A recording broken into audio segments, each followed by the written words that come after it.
Introducing our last individual commissioner plenary, Commissioner Weaver. The Honorable Douglas Weaver was sworn in as Commissioner of the U.S. Nuclear Regulatory Commission on December 22nd, 2025, and is currently serving the remainder of a 5-year term ending June 30th, 2026. Commissioner Weaver has also been nominated for a 5-year term that would begin on July 1st, 2026. Commissioner Weaver has 4 decades of government and private sector experience in nuclear power generation and the nuclear fuel cycle. Commissioner Weaver joined the United States Navy while still in college, and after graduation served on a nuclear-powered fast attack submarine after completing his initial nuclear and officer training. After the Navy, Commissioner Weaver spent nearly 20 years at the Nuclear Regulatory Commission, serving in a variety of roles with increasing responsibility, finishing as a member of the Senior Executive Service. After his first stint at the NRC, Commissioner Weaver spent nearly a decade as the Vice President of Nuclear Regulatory Westinghouse Electric Company, and more recently ran his own nuclear consulting business. The Commissioner is a graduate of Princeton University and holds a bachelor's degree in mechanical and aerospace engineering. Ladies and gentlemen, please welcome Commissioner Weaver.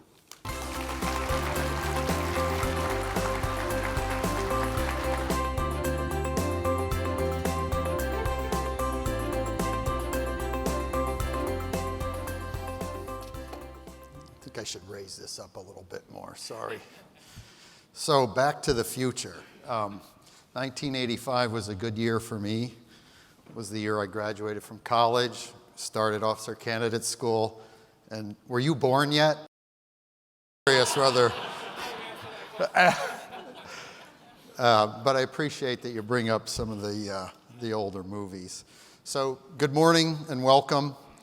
It's an honor and a privilege to speak to you today in my role as a commissioner at the Nuclear Regulatory Commission. I've been back at the NRC. Monday was 11 weeks, but I'm excited for this opportunity to share my perspective on our accomplishments and the changes underway at the agency.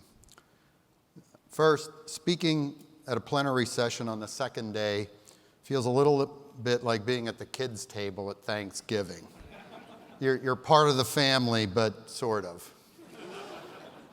To help my case for next year, and I don't know this is going to work, I stopped at Home Depot last night and picked up a shovel because I want to be ready to help meet the chairman's success criteria. I would say, though, I want to pick a success criterion that's we control completely. So anyway, since this is my first RIC as a commissioner, I'd like to tell you a little bit about my background, my regulatory philosophy, and my priorities. If you visit my office, you'll see a couple of unique items on my desk. The first is a railroad spike leaning against a piece of rail. I worked on the railroad with my dad through middle and high school. This work was physically demanding and exhausting, and as I look back, probably we violated some OSHA rules too. My dad liked to say, you can do this for the rest of your life, or you can get an education. I chose the latter.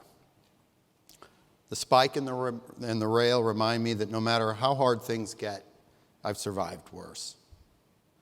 The second item is a small cross made out of polished anthracite coal. If you don't know, anthracite coal comes from a region of northeast Pennsylvania, almost exclusively. The mines powered an economic boom in the region at a time when there was a lot less interest in protecting people and the environment. Our streams and rivers are dead because of the mine runoff water.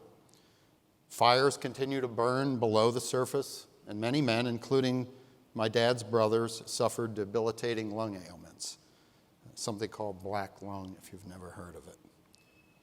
The cross reminds me of my faith and the needs to consider the impact of my decisions on others. Many people know that I worked at the NRC for almost 20 years, and Jeremy mentioned that, in the middle of my career, and they asked why I chose to come back. It's a good question because I had finally achieved my dream job of being a stay-at-home dad. Turns out that my wife and I had different ideas about the duties of a stay-at-home dad. I imagined leisurely workouts, long bike rides, relaxed lunches with friends. She imagined me doing the requisite chauffeuring, doing the laundry, and worst of all, preparing dinner every night. That lack of alignment caused me to seek new employment. So when the opportunity to be considered for a spot in the commission came up, I jumped at the chance. Okay, it's a little bit of an exaggeration, but what is completely true is I'm very grateful to be here at this historic moment for the NRC. I'm living the American dream, and I'm thankful I grew up in a country full of opportunity. I was fortunate to be the first in my family to go to college. My father was born in the Great Depression. He was number 15 out of 16 children. He never finished high school. That his son would one day meet the President of the United States in the Oval Office of the White House, however briefly, is indicative of that opportunity. I'm back at the NRC because I feel a debt of gratitude to this agency, to this industry, and our nation. I'm humbled to play a role in implementing the ADVANCE Act, the Executive Order 14300, and in contributing to our energy and national security. So my professional background. It's had a profound impact on how I approach my policy work in the Commission, and that probably shouldn't be a surprise. It started when I went through the Navy's nuclear power training program. I served a tour in a fast attack submarine in the Pacific, and two tours as an instructor at a nuclear training facility. The Navy taught me attention to detail, the importance of procedures, a foundational understanding of the technology and the equipment, and importantly, how to work under time pressure on matters of consequence. Today, I leverage that experience to dig into the details to help me make sound policy decisions. I'll talk more about that later when I share some of my regulatory philosophy. My time at the NRC taught me to think like a regulator. I was fortunate enough to serve as an assistant to the executive director and later at the commission level for former Chairman Dale Klein. I had the opportunity to review and comment on many policy papers while supporting my principals. I'm not sure how I would have been able to step into this role as commissioner and manage the workload we're now seeing without this prior experience. After my first stint at the NRC, I worked at Holtec and then Westinghouse Electric Company as the Vice President of Nuclear Regulatory Affairs. I worked with the NRC on behalf of Westinghouse on a wide range of issues, topical reports, AP 1000 license amendments, enforcement actions, and relicensing of the Columbia Fuel Manufacturing Facility. These collective experiences gave me a new perspective on the NRC, and I use these experiences every day to make practical choices that I believe are in the best interest of the country. For most of 24 and 2025, I worked as a consultant to the industry. I served on a nuclear safety review board and supported licensing initiatives for a fuel cycle company. This allowed me to gain some firsthand experience with issues that need to be addressed at the legislative level as well as through regulatory changes. I voted on several proposed rules from the material side of the House in just the last few weeks where I put that experience to work. Knowing that I spent 2 decades at the NRC, many people ask me, what has changed? And I like getting this question because it lets me speak about the great things happening at the agency right now. The chairman addressed the same question in his opening session yesterday, and I'll leave it to you to compare our responses. First, there's a heightened sense of commitment to a common purpose. It reminds me of the work we did in the immediate aftermath of 9/11 when everyone was committed to ensuring the security of the nuclear industry from terrorist attacks. Now we have an additional purpose, to enable the safe and secure use of nuclear energy and materials through implementation of the ADVANCE Act and the executive order. While many in our leadership team have less time in their respective roles than in the past due to a flurry of retirements and departures, they are talented, aligned, and supported by the Commission. Most importantly, they are committed to accelerating the agency's transformation to become a truly risk-informed and performance-based regulator. And I look forward to working with this team to achieve these outcomes. Second, the pace of action is much faster. I've been heartened to see a high level of dedication by the staff and my colleagues on the Commission to respond to this tremendous opportunity. Staff across the agency and at various levels are working long hours to meet the goal of publishing a series of final rules this year. There is greater alignment of purpose and direction than I've ever seen. I believe our reorganization, once completed, will create even better alignment. One thing that has not changed is the agency's pursuit of efficiency and applying risk-informed decision-making. Efficiency has been a pillar of NRC's principles of good regulation since 1991. Risk-informed decision-making has been a regulatory practice since 1995 based on the Commission's policy statement on the use of PRA. Today's imperative goes beyond simply doing better at implementing existing regulations. We need to apply these principles in restructuring the regulatory framework to meet today's challenges and tomorrow's. In my view, that is how we will meet the objectives of the administration and Congress to enable the safe and secure use of nuclear technology for the benefit of the country. I'm encouraged and energized to see the NRC making unprecedented progress on this front, and it's committed to continuous improvement. I agree with my fellow commissioners that the NRC's recent accomplishments in issuing the construction permit to TerraPower and a license to TRISO-X are demonstrations of the new NRC. Now I'd like to talk a little bit about my priorities. Bringing stability to the organization was my #1 priority when I arrived at the NRC, and therefore my vote on the proposed reorganization was cast shortly after my return. The Commission approved the staff's proposal in January, and the staff is now filling in the details with a goal of completing the reorganization by the end of September. Many of our top leaders have now been selected on a permanent basis, and this has been reflected in recent NRC public announcements. A restructuring of the NRC of this magnitude can be a challenging time for the staff and the agency, but it presents a rare opportunity for us to fundamentally modernize our operations. It can be a powerful catalyst for enhanced alignment, efficiency, and innovation. Philosophy. My overarching philosophy is that regulations should be designed to efficiently achieve adequate protection. What is needed to demonstrate adequate protection may change over time as new information becomes available through means such as research, inspection, and operational experience. The AEC and NRC, and I appreciate, Commissioner, your discussion of this. I want to take it a little further. The AEC and the NRC did an outstanding job of developing a regulatory framework that ensured safety in a time when there were many uncertainties. They did so by using deterministic approaches that applied conservative assumptions and calculations. They came up with the concept of design basis accidents, essentially worst-case scenarios that were viewed as possible, even if extremely unlikely. The idea was if a reactor's safety systems could adequately respond to these credible worst-case scenarios, then safety was assured for less severe accidents as well. Safety was therefore measured by how well a reactor design could handle these postulated accidents. The practical result of this approach was the incorporation of large design margins to compensate for a lack of detailed knowledge about the size of the challenges and the capabilities of the safety systems. Our knowledge base, tools, and experience have expanded tremendously over the past 50 years.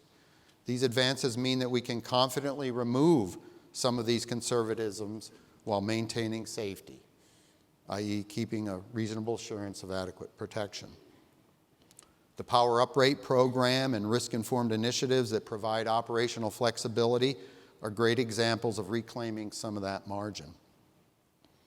Advanced reactor designers benefit from a combination of policy, such as the Commission's Advanced Reactor and Severe Accidents policy statements, the lessons learned from NRC's safety reviews, operational experience, and modern computational tools, including PRA.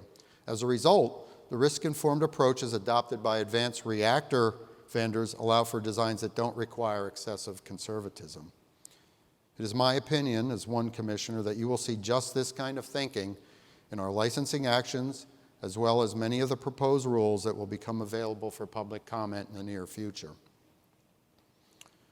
As an example from licensing, I want to highlight the staff's embrace of a risk-informed and performance-based perspective in addressing and accepting uncertainties as part of their review of the TerraPower construction permit application.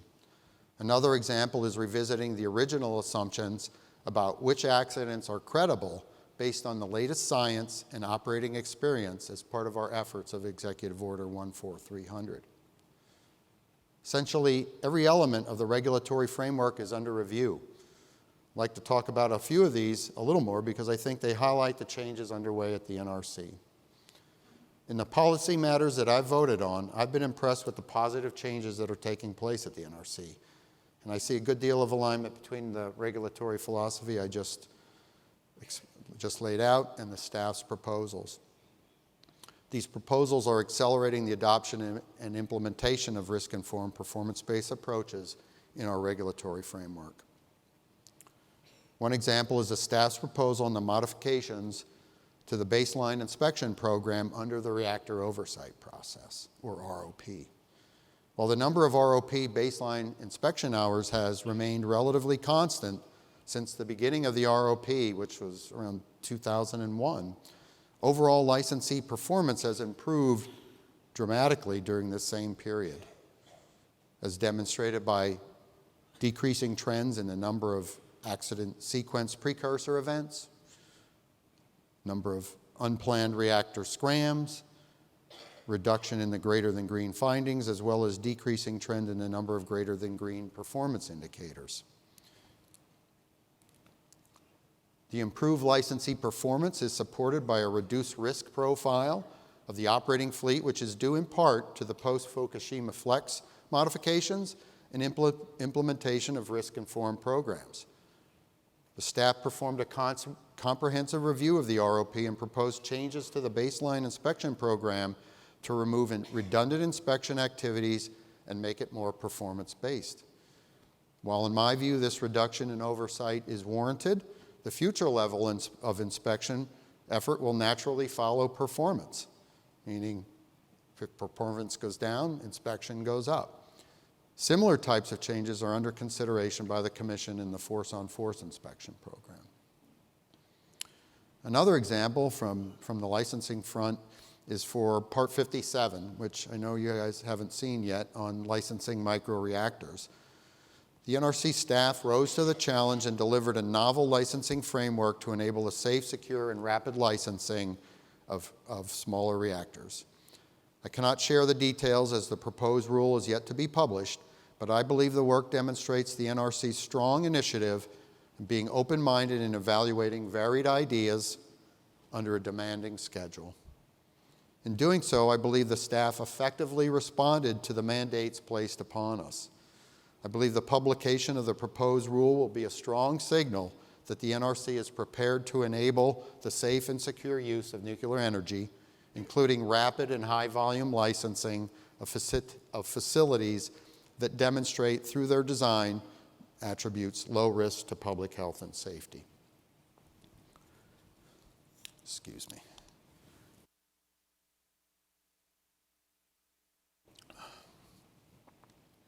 In addition to re-examining our licensing frameworks, the NRC is reforming hearing processes so that license applications reviews can be completed within 12 to 18 months, sometimes faster.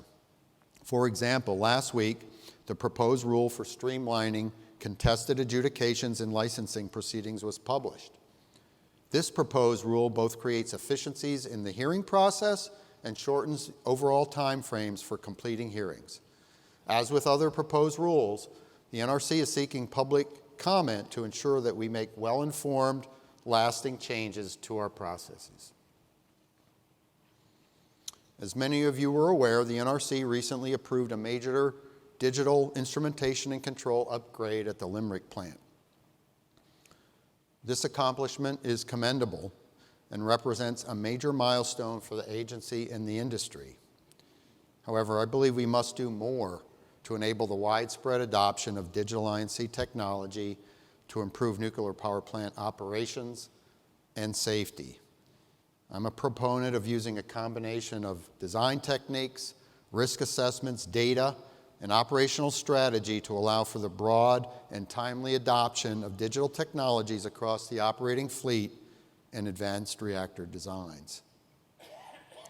Ultimately, my desire for the agency through the ongoing organizational change is for us to elevate accountability and performance at all levels in the program offices as well as in the mission support offices. I expressed in my vote for the fiscal year 27 budget justification that money budgeted for the NRC's activities represents confidence placed in us by Congress and the administration and the American people. How we budget and execute our responsibilities is an opportunity to honor that trust by managing resources with the same care and prudence that we give to our personal finances. We are safeguarding that trust by prioritizing what matters most and ensuring every FTE and dollar serves a clear purpose.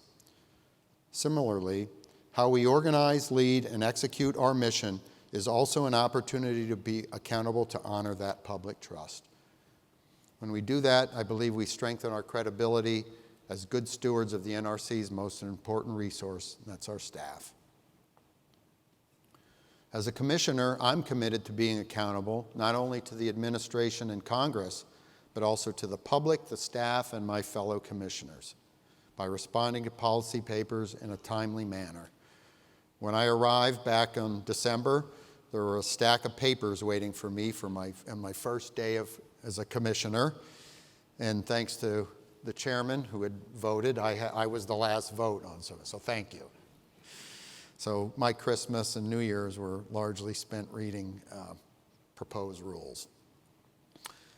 In any case, my staff, by the way, I also have a tremendous staff, and I would not have been able to make as many votes if I had they not been able to, not been willing to work with me and really educate me on those areas that I had gaps. Long story short now, I think my office is caught up. In the 11 weeks I've been at the NRC, as of yesterday, I've voted on 43 policy issues. So not quite 4 per week, including 14 rulemaking packages. I'm hoping things are going to slow down a little bit. I'd like to take some vacation. And so would my staff. Beyond NRC's domestic regulatory role, I'd like now to touch on the NRC's international activities. The global nuclear landscape has changed dramatically as nations are pursuing advanced reactors, large or small, water and non-water cooled. Newcomer countries are launching nuclear energy programs, and those with mature programs are pursuing advanced reactors as demand for clean, reliable power is rising rapidly. In this dynamic environment, strong, independent, and technically competent regulation is not optional, it's indispensable. The NRC continues to take concrete steps to support the international regulatory community to achieve this mutually beneficial objective. First, NRC has expanded regulatory cooperation with international partners. One notable example is the Trilateral Memorandum of Cooperation with the Canadian Nuclear Safety Commission and the UK's Office of Nuclear Regulation to establish a strategic partnership designed to accelerate the review of small modular reactors and advanced technologies. It focuses on sharing key technical reviews and best practices to improve regulatory efficiency and safety while maintaining national sovereignty. In addition, we maintain bilateral cooperation arrangements with more than 50 countries. These relationships enable technical exchanges, shared operating experience, early notification of safety issues, and assistance in developing regulatory infrastructure. And when I commented earlier about using experience with respect to identifying conservatisms, the fact that the majority of our reactors are outside the United States, getting that data adds Obviously, a lot of more clarity into our operating experience database so that we can make better decisions. These are not symbolic agreements. They are working partnerships that build regulatory capacity and reinforce global nuclear safety. This directly advances the international objectives stated in the ADVANCE Act. Second, we are investing in regulatory capacity building and training. Through workshops, technical exchanges, and long-standing assistance partnerships, the NRC helps foreign regulators develop strong independent regulatory frameworks aligned with international safety standards.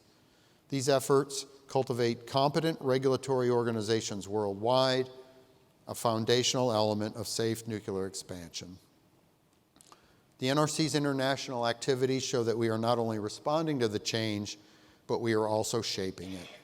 And we are doing that through strengthened partnerships with many of you in this room who represent the global nuclear community. In closing, I want to thank all of you again for being here, and I'll be glad to take a few easy questions.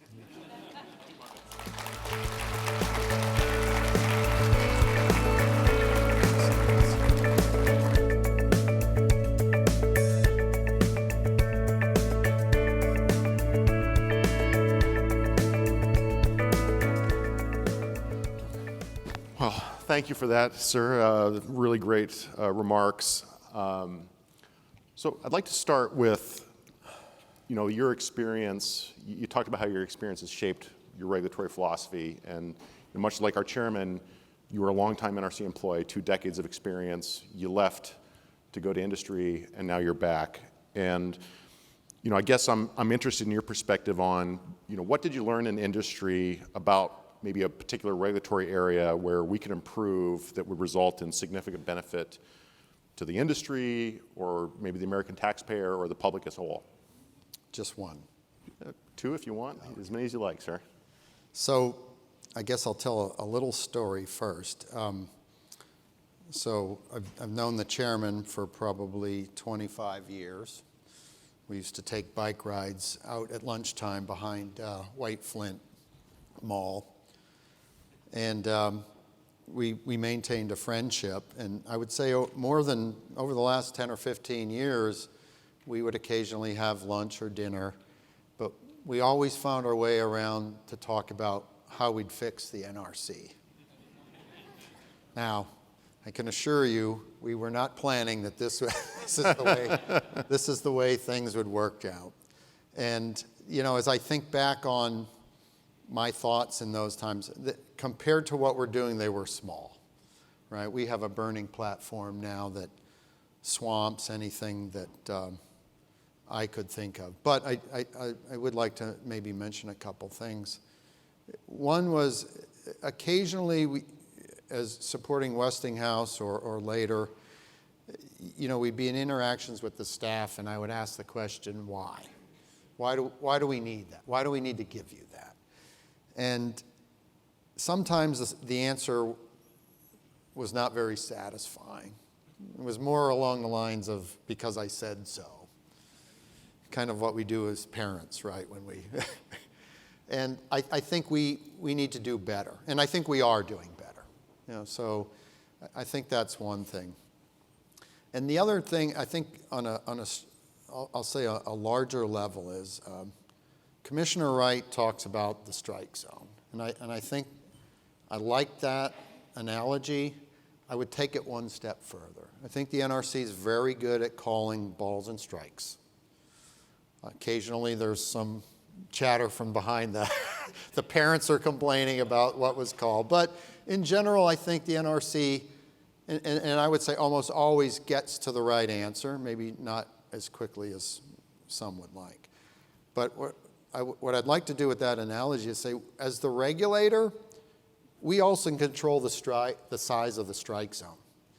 And so in some cases, the strike zone's been too small. In some cases, maybe too large. So I think what we're doing through this, to use that analogy, through this regulatory change, we're right-sizing the size of that strike zone. Great, thanks for that. So I was really moved by your family experience in the coal industry. And my background is my father was a coal miner, and my grandfather was a coal miner. Oh, wow. And I learned so much from living in a coal community, the hard work that goes into it, and some of the legacy impacts that you mentioned. And it really brings to mind this concept of, we're striving for regulatory efficiency, but we can't compromise safety because you do have that potential for legacy impacts. So, I guess in your view, how are we as an agency and how is the Commission ensuring that we preserve our safety mission so we're not compromising, in the name of regulatory efficiency or speed? Yeah. It just, your statement there reminded me, when I met with Senator Lummis, and I think you had shown a picture of her, she talked about how there was some damage on the border of the property that she owns, her family in Wyoming, and the cleanup challenges. And that, of course, sparked a discussion about my experience in the area that I grew up in. And I think we shared a moment of recognizing that in this role, I have a responsibility to make sure that what we approve is safe and secure and protects the environment. So how do we do that? How do you license faster and maintain safety? Because on the surface, one might think, wow, these things are diametrically opposed. I think they're not. They're actually a lot of alignment. And it gets down to what I mentioned over and over in my remarks, is being risk informed. So by focusing your energies on the things that really matter to safety, you can actually, I think you can be safer while applying less resource. And then, of course, the speed is just a matter of how many people you put on the subject. So I see those things as very much aligned. Because if you're asking questions in areas that don't have a strong nexus to safety, either as in a licensing scenario or an oversight, you're pulling licensee attention away also from the things that matter more. So I was here in the 90s, and we used to use something called the Systematic Assessment of Licensee Performance. That's what preceded SALP. And I see some of the folks with been here longer remember that. And I remember in Region 1, which is where I started, sitting in, and it was kind of this smoke-filled room of kind of, what do you think? It was very, up to personal perception, right? It didn't have that it wasn't systematic, in fact. It was sort of a misnomer. And when the ROP was brought in, of course, there was a lot of concern. I recall at the time, a lot of staff thought, oh gosh, I'm not going to be able to follow my nose anymore. This is bad for safety. But in reality, in the late 90s, in late 90s when we had SALP, we had a lot of plants that were shut down, right? And the plant watch list was large and not getting any smaller. Once the ROP was put in place, and the NRC started focusing our own effort on the things that were more important to safety, the licensees followed. And so I do think the ROP, has contributed to overall industry performance improvements. And maybe in the primary way is by us focusing on what's important, it drives them to focus on what's important as well. Yeah, that's great. I think that's what we're really trying to do, is just focus our time and our attention on the things that matter most. So we got an online question on leadership and accountability. And it's going to be an increased focus area for us. We have a lot of people in new roles. Can you give us your thoughts on leadership and accountability, and maybe relate it to what you've seen externally and how we can bring some of those learnings into the NRC? I think the chairman spoke about bringing a leadership model to the NRC, which I fully support. We've not really been, in my experience here for, I left almost 13 years ago now. I can say we didn't have that leadership alignment. So bringing in a leadership model that allows us to be aligned from the commission through the executive director, all the way down to the staff members. What are we trying to achieve? What are the behaviors we expect from our leaders on how we're going to achieve those things? Well, I don't think we've ever had that alignment. I think we are headed. What I've already seen, like I said, I've been here 11 weeks. I've already seen better alignment than I recall from any of my 20 years that I worked here before. So kudos to the folks who are already have been on that and making that happen. Yeah. Yeah, thank you for that. So this theme has come up in several of the commission plenaries on the need to develop our workforce, and there's significant changes across the federal government. We're in competition with across the industry for the talent that is vital to both our mission, but also those in the development community. What advice would you give to someone looking to pursue a career in nuclear, and specifically those maybe considering a role in the regulatory community, looking at maybe the NRC? Well, I like Commissioner Wright's recruitment speech. Cool kids. Yeah, that's good. I won't try to match that. I do have a son that's graduating with an engineering degree in 2 months, so I have thought about this a little bit. So when I got here, I'd come here out of the Navy, so I had been through a fair amount of training. I'd been an instructor already, had a lot of hands-on experience, and I found that invaluable to understand the technology and really to be able to engage and think about reactors in an integrated plant sort of way. So if I'm coming directly to the NRC, which, and what I found when I got here is the intern program, and I don't remember what the current name of that is, it's fantastic. The opportunity to get exposed to many different facets of what the NRC does, I think is pretty incredible. And I would encourage people to, if you're considering, I think the NRC is great. If you do pursue that, I would say get out into the field as much as possible. Go to the sites, get out there and get hands-on, because what I felt was a gap for us in licensing, even in my first stint, was we lost a lot of folks. People were beginning to leave, even as I did, who were the gray beard reviewers, folks who had done this a long time and had a lot of very much, they just had practical experience, and they brought that to their licensing reviews. And as we lost that, we were replacing them with very talented and well-educated and smart people, but some of them lacked that field experience. And I think that kind of gummed up the works a little bit, because our licensing reviews to some extent became more of a checklist rather than, and so with respect to new employees, get out there, get experience, get in the field. That's my advice. Yeah, thanks for that. So I'm a byproduct of the intern program. I was a nuclear safety professional development program participant, and I owe my career to that. And our current NRAN, Nuclear Regulatory Apprenticeship Network, just incredible individuals, and I think the future is very bright for those. Oh, those good. Well, I'm glad I'm glad it worked out for that worked you. out great. I'd like to shift to budget, because something that hasn't come up in some of the earlier discussions, and you kind of create this concept about the budget as a form of public trust, and we need to be exercise great responsibility and care with the resources that we are given, because they're taxpayer resources. Can you expand on that a little bit for us? Yes.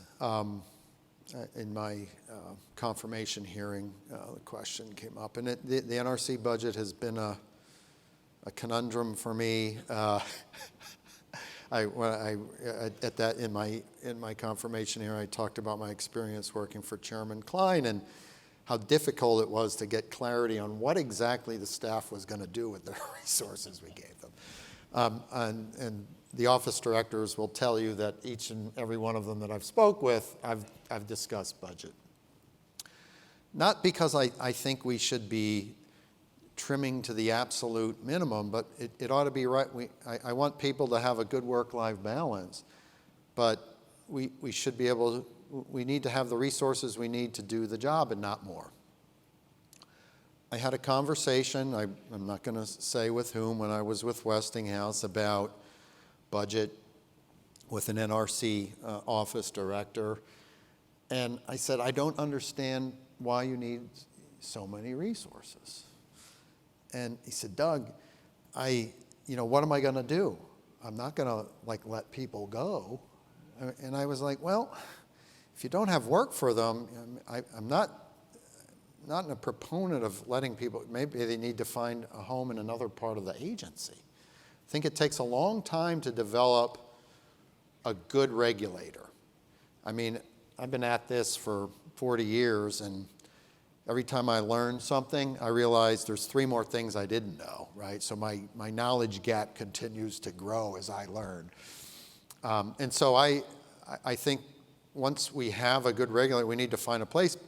But we're not here to just create jobs, right? We need to find a role. People need to be productive. And I guess a message I would give to the NRC staff: your value to the agency increases when you can do more things for the agency.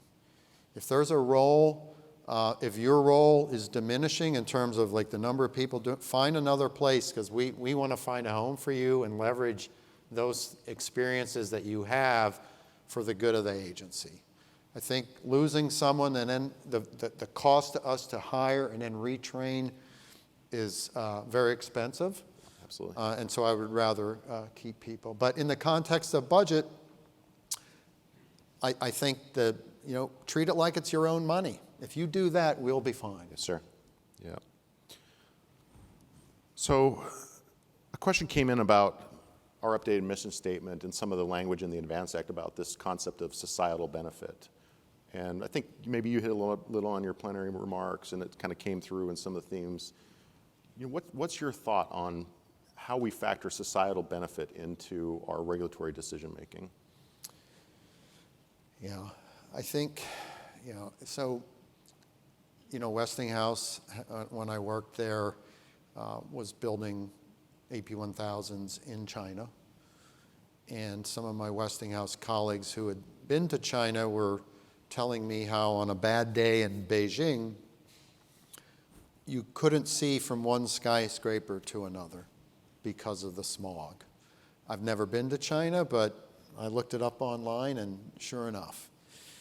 And as I read some articles about it that said the average person in China loses 7 years off their life due to air pollution.